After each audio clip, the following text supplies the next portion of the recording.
નમસ્કાર મિત્રો, સ્વાગત છે તમારું આપણી આ યુટ્યુબ ચેનલમાં જેનું નામ છે ગુજરાતી જીકેની જમાવટ।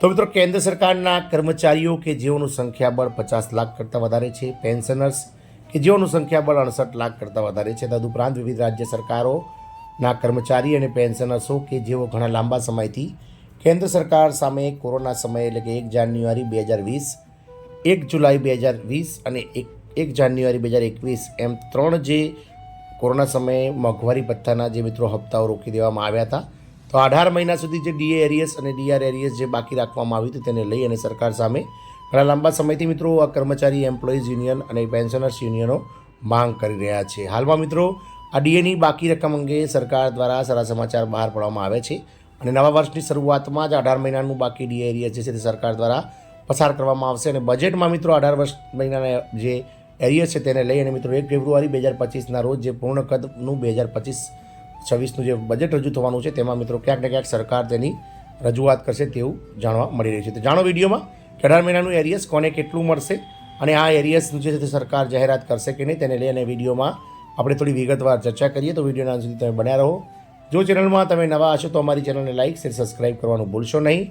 બાજુમાં રહેલું બેલ આઇકોન દબાવી દો જેથી કરીને ચેનલ પર મૂકવામાં આવતા વિવિધ ભરતીઓના નોટિફિકેશન, વિવિધ ભરતીઓના પરિણામ, જીકેના વિડીયોઝ અને સરકારી કર્મચારી પેન્શનર્સ યોજનાઓને લગતા પરિપત્રો તમને અમારી ચેનલના માધ્યમથી સરળતાથી ઉપલબ્ધ થઈ જાય। તો ડીએની બાકી રકમ અંગે સારા સમાચાર છે। આપ સૌ જાણો છો તે પ્રમાણે કોવિડ-19 એટલે કે કોરોનાના રોગચાળાના સમયગાળા દરમિયાન સરકાર દ્વારા જે છે તે મિત્રો દેશને લોકડાઉનની પરિસ્થિતિમાં મૂકી દેવામાં આવ્યો હતો। ક્યાંક ને ક્યાંક કોરોના પર કાબૂ મેળવવામાં સરકાર સફળ રહી હતી અને આ સરકારની સફળતામાં સરકારી કર્મચારી અને પેન્શનર્સો પણ પોતાનો ખભે ખભો મિલાવીને ઊભા રહ્યા હતા, કારણ કે સરકાર દ્વારા દેશભરમાં કરોડો લોકો માટે આ 18 મહિના દરમિયાન સરકારી કર્મચારીઓના ડીએડીઆર રોકીસને સરકારે 34,000 કરોડ તો બચાવ્યા હતા, પરંતુ સામે સરકારે કોરોનાની પરિસ્થિતિમાં લોકડાઉન કરી અને સમગ્ર દેશને મિત્રો અનાજ તેમજ ખાધા ખોરાકી અને મેડિકલ સુવિધાઓ પૂરી પાડી હતી। આમ સરકારે પણ આ કોરોનાની પરિસ્થિતિ દરમિયાન સરાહનીય કામ કર્યું હતું। હવે જ્યારે દેશ આર્થિક પરિસ્થિતિમાં સારી રીતે આવી ગયો છે અને દેશની ગાડી જે છે તે આર્થિક ગાડી પરિસ્થિતિ સારી રીતે પટરી પર ચડી ગઈ છે, ત્યારે વિવિધ કર્મચારી યુનિયન તેમજ જેસીએમ દ્વારા સરકારને 18 મહિનાના એરિયસને લઈ અને છેલ્લા 5 વર્ષથી મિત્રો વિનંતી કરવામાં આવી રહી છે, પરંતુ 4 વર્ષનો સમયગાળો વીતવા છતાં પણ સરકાર દ્વારા હજુ સુધી 18 મહિનાના કોરોના એરિયસને લઈ અને ડીએ એરિયસને લઈને કોઈપણ જાતની ચર્ચા કરવા સરકાર તૈયાર નથી। તો ડીએ બાકીદારો પર સારા સમાચાર છે। કેન્દ્રીય કર્મચારીઓ માટે સારા સમાચાર। કેન્દ્ર સરકારે 18 મહિનાના ડીએ બાકીદારોને મંજૂરી આપી છે। આ નિર્ણયથી લાખો કેન્દ્રીય કર્મચારી અને પેન્શન ધારકો તેમજ રાજ્ય સરકારના કર્મચારી અને પેન્શન ધારકોને મોટો લાભ મળવાનો છે। મોંઘવારી ભથ્થામાં વધારાની સાથે જ બાકીની રકમ પણ આપવામાં આવશે, જેનાથી કર્મચારીઓના ખિસ્સામાં સારી એવી રકમ આવશે। આ લેખમાં આપણે આગળ જાણીશું કે મિત્રો કર્મચારીઓના જે છે તે ક્યારે ડીએ મળશે, તો ડીએની બાકી રકમ શું છે અને તે શા માટે પ્રાપ્ત થશે। તો આપ સૌને અગાઉ જણાવ્યું પ્રમાણે 1 જાન્યુઆરી 2020થી 30 જૂન 2021 એમ 18 મહિના સુધી સરકાર દ્વારા ડીઆરના એરિયસ જે છે તે રોકી દેવામાં આવ્યા હતા। બાકીના એરિયસની વાત કરીએ તો 18 મહિના 1 જાન્યુઆરી 2020થી 30 જૂન 2021 સુધી 18 મહિના સુધીનો જે છે તે સમયગાળામાં આ ડીએ એરિયસ બાકી છે। કેન્દ્ર સરકારના કર્મચારી અને પેન્શનર્સોને મિત્રો 21% ડીએ 3 હપ્તામાં 7% પ્રતિ હપ્તા તરીકે આપવામાં આવશે। ચૂકવણીની પદ્ધતિ એકીકૃત રકમ, અપેક્ષિત લાભાર્થીઓ લગભગ 50 લાખ કર્મચારી અને 65 લાખ પેન્શનર્સો।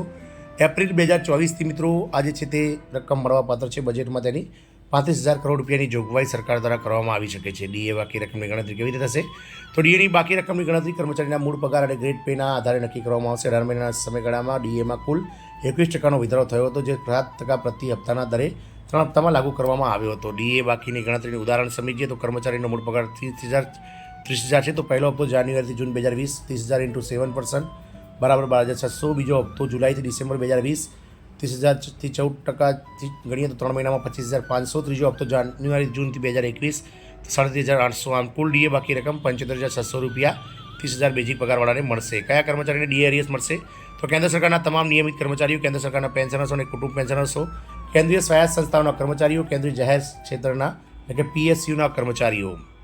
ડીએની બાકી ચૂકવણીનો મોડ અને સમય, સરકારે એકમ રકમ તરીકે ડીએનું બાકી રકમ ચૂકવવાનું નક્કી કર્યું છે। આ રકમ કર્મચારીના બેંકના ખાતામાં સીધી જમા કરવામાં આવશે।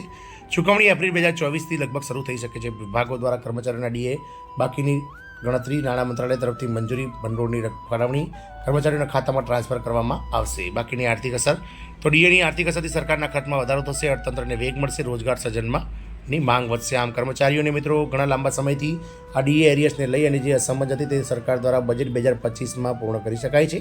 આગામી બજેટ જે છે કેન્દ્રીય સરકાર બજેટ જે વર્ષ 2025-26નું પૂર્ણ કદનું બજેટ 1 ફેબ્રુઆરી 2025માં રજૂ થવાનું છે. તેમાં ક્યાંક ને ક્યાંક સરકારી કર્મચારીઓ માટે 18 મહિનાનું ડીએ જે છે તે મિત્રો રિલીઝ કરવામાં આવી શકે છે. ગતરોજ 6 જાન્યુઆરીના રોજ પ્રી બજેટ મિટિંગ જે કન્સલ્ટેટિવ મિટિંગ મળી હતી તેમાં સરકારી કર્મચારીઓના જે મિત્રો અધિકારીઓ પદાધિકારીઓ હાજર રહ્યા હતા. તેમણે મિત્રો જેસીએમના ઉપાધ્યક્ષ શિવગોપાલ શર્માએ પણ મિશ્રાએ પણ મિત્રો સરકારને મિત્રો 18 મહિનાના એરિયસ પર જે છે તે મિત્રો મંજૂરીની મહોર મારવા માટે કહ્યું હતું. નાણામંત્રી દ્વારા હૈયાધારણામાં આપવામાં આવી હતી અને તમામ જે ટ્રેડ યુનિયનો તેમજ સરકારી પ્રતિનિધિઓ હાજર રહ્યા હતા તમામને મિત્રો નાણામંત્રી દ્વારા સાંભળવામાં આવ્યા હતા અને એવી હૈયાધારણા તેમણે આપી હતી કે આગામી બજેટમાં ક્યાંક ને ક્યાંક આ તમામ બાબતોને ઉલ્લેખ કરવામાં આવશે. જોવાનું એ રહેશે કે 1 ફેબ્રુઆરી 2025 18 મહિનાનું જે છે તે કોરોનાનું એરિયસ જે છે તે સરકાર દ્વારા રિલીઝ કરવામાં આવે છે કે નહીં, એ તો ફેબ્રુઆરીના બજેટમાં જ ખબર પડશે. જય હિન્દ, અસ્તુ.